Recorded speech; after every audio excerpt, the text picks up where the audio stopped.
বিশ্বনাথে গাবি পালনে শ্রেষ্ঠ হয়েছেন খামারি কিসমত। প্রাণী সম্পদ সেবা সপ্তাহ উপলক্ষে সিলেটের বিশ্বনাথে গাবি ক্যাটাগরিতে প্রথম স্থান অর্জন করেছেন জানাইয়া বাগানবাড়ি আল হুসেন ডেইরি ফার্মের স্বত্বাধিকারী বিশিষ্ট খামারি আকবর হোসেন কিসমত।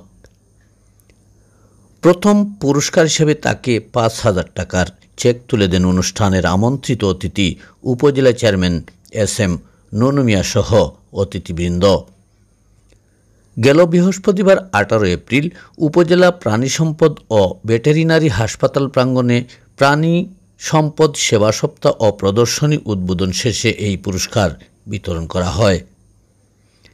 এদিন উপজেলা প্রাণী সম্পদ দপ্তর ভেটেরিনারি হাসপাতাল প্রাঙ্গণে অনুষ্ঠিত প্রাণী সম্পদ সেবা সপ্তাহ ও প্রদর্শনীতে ৩৬টি স্টলের মধ্যে খামারিরা নিজেদের বাস্তবায়িত কার্যক্রম তুলে ধরেন।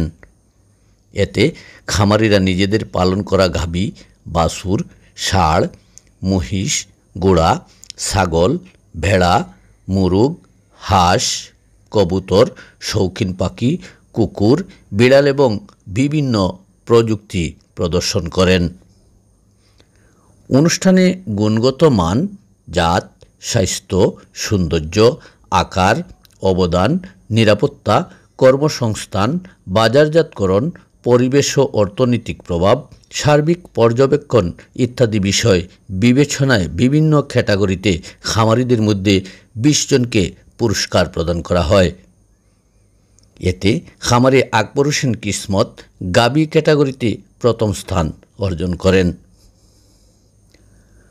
উপজেলা নির্বাহী কর্মকর্তা UNO শাহিনা আক্তারের সভাপতিত্বে এবং veterinary surgeon doctor Shamima Sultana ও প্রাণী সম্প্রসারণ অফিসার ডাক্তার আবুল বাশার জুয়েলের যৌথ পরিচালনায় অনুষ্ঠানে আমন্ত্রিত অতিথির বক্তব্য রাখেন উপজেলা পরিষদের চেয়ারম্যান ও জেলা আওয়ামী লীগের উপদেষ্টা মণ্ডলীর সদস্য SM নুনু মিয়া, উপজেলা আওয়ামী লীগের সাধারণ সম্পাদক ফারুক আহমদ, লামাখাজি ইউনিয়ন পরিষদের চেয়ারম্যান কবির হোসেন ধলা মিয়া, উপজেলা মুক্তিযোদ্ধা সংসদের সাবেক কমান্ডার ওয়াহিদ আলী, খামারি মাওলানা ফয়জুর রহমান, এনাম হোসেন, লালা মিয়া ও নুরুল হক প্রমুখ। এর আগে অনুষ্ঠানে শুভেচ্ছা বক্তব্য রাখেন উপজেলা প্রাণী সম্পদ কর্মকর্তা ডাক্তার নাহিদ নওরিন। এতক্ষণ আমাদের সাথে থাকার জন্য ধন্যবাদ। প্রতিদিনের নিত্য নতুন সংবাদ জানতে চোখ রাখুন সিলেট ডাইরেক্টের পর্দায়। সত্যের সন্ধানে আমাদের পথ চলা।